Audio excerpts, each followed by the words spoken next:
My name is Margaret Chen. I'm 80 years old. Last month, my best friend of 56 years passed away in her sleep. Her name was Dorothy Walsh, and when she left this world, she took a piece of my history with her that nobody else will ever know. But this isn't just a story about losing someone. It's about what I should have understood decades ago but only learned after it was too late. Dorothy and I met in 1968. I was working as a secretary at a law firm in Boston. Fresh off the boat from Hong Kong, barely spoke English, terrified of everything. Dorothy worked in the same building, down the hall at an insurance company. One day in September, I got stuck in the elevator. It stopped between floors. I panicked, started crying. Dorothy was in there with me. She was 24, same as me. She sat down on the elevator floor, patted the spot next to her, and said we might as well get comfortable. We sat there for 40 minutes waiting for help. She told me about her family in South Boston. I told her about leaving everything behind in Hong Kong. When they finally got us out, she asked if I wanted to get coffee. I said yes. That coffee became lunch every Wednesday for the next 56 years. We didn't have anything in common on paper. She was Irish Catholic. I was Chinese Buddhist. She grew up in a 3-story house with 5 siblings. I grew up in a tiny apartment with my grandmother. She loved baseball and beer. I loved opera and tea. None of that mattered. We just understood each other. In 1970, I married James. Dorothy was my maid of honor, even though my mother-in-law thought it was strange to have a white girl standing up at a Chinese wedding.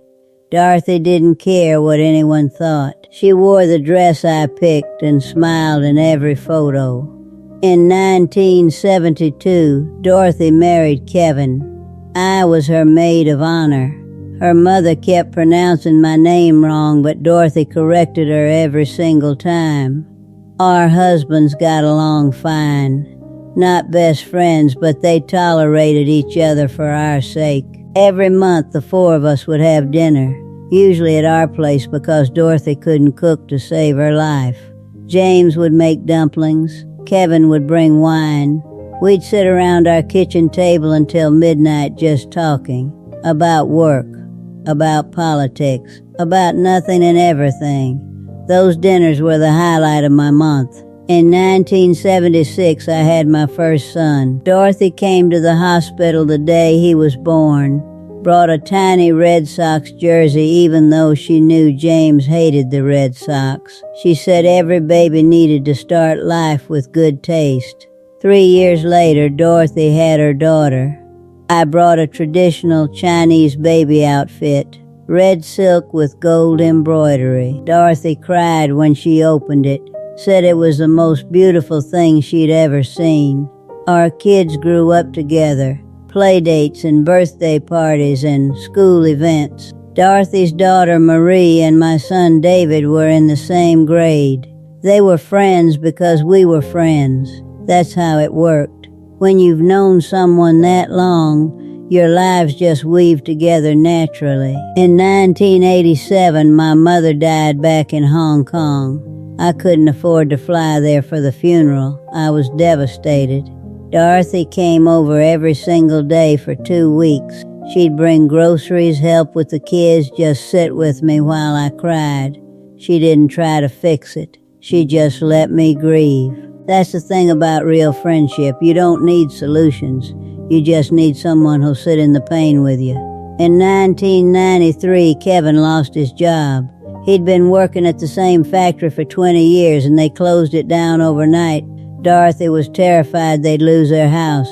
James helped Kevin get a job at his company. Wasn't glamorous work, but it paid the bills. Dorothy never forgot that. Years later, when James had his own troubles, Dorothy and Kevin were there immediately. That's what we did. We showed up for each other. The years went by. Our kids went to college, got married, had kids of their own. Dorothy and I became grandmothers within 6 months of each other. Wednesday lunches turned into Thursday afternoons at each other's houses. We'd watch our grandkids together, share recipes, complain about getting old, laugh about things that happened 30 years ago that nobody else would remember or understand. In 2009, James had a heart attack. Survived it, but it scared me to death. Suddenly I was aware that we weren't young anymore. That time was actually running out. Dorothy came to the hospital that night, sat in the waiting room with me for 6 hours. When they finally let me see James, she came with me, held my hand while I held his. After that, everything felt different. I started noticing how much slower we were all moving, how many friends we'd already lost, how the world kept changing and we were getting left behind. James and I started traveling less, seeing people less. Dorothy and I still had our Thursday afternoons, but sometimes weeks would go by where we'd just talk on the phone instead of seeing each other. We were busy, we were tired. We thought we had plenty of time.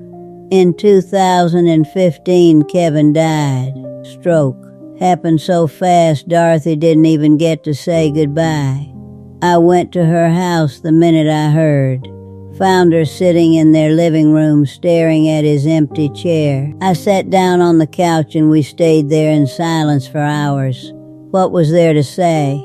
I'd been married to James for 45 years. I couldn't imagine losing him. But I knew one day I would. We all knew, we just didn't talk about it. After Kevin died, Dorothy changed, got quieter.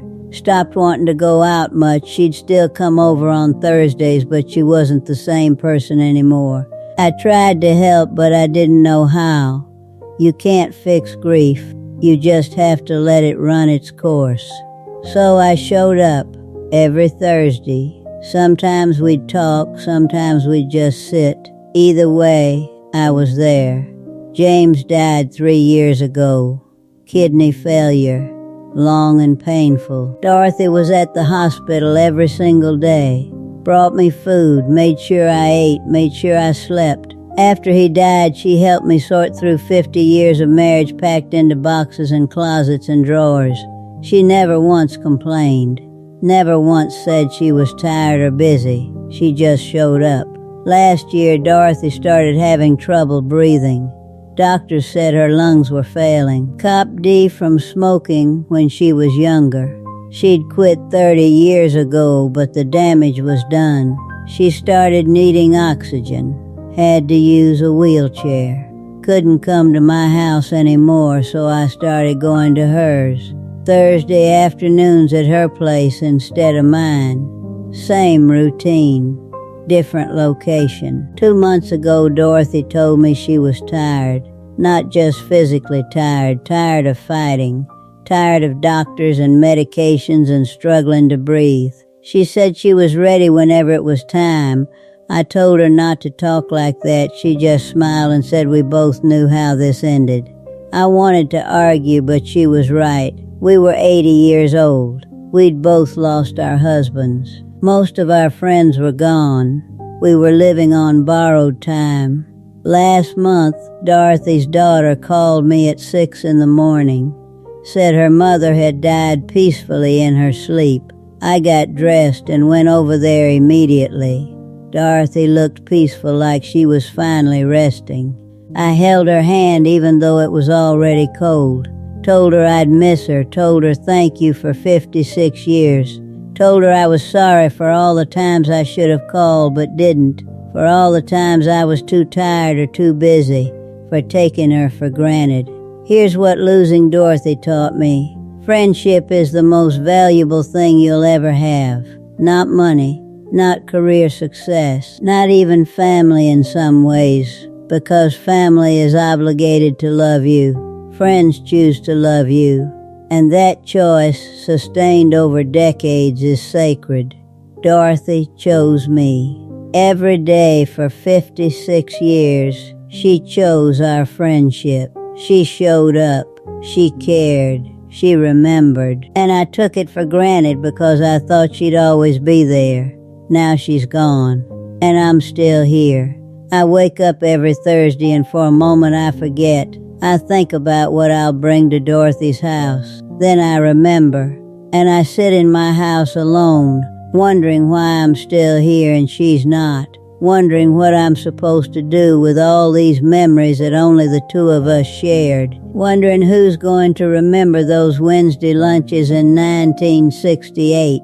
Who's going to remember the way we used to laugh until we cried over the stupidest things? Who's going to remember me the way Dorothy remembered me? My children tell me I should join a senior center, make new friends, but I'm 80 years old. I don't want new friends.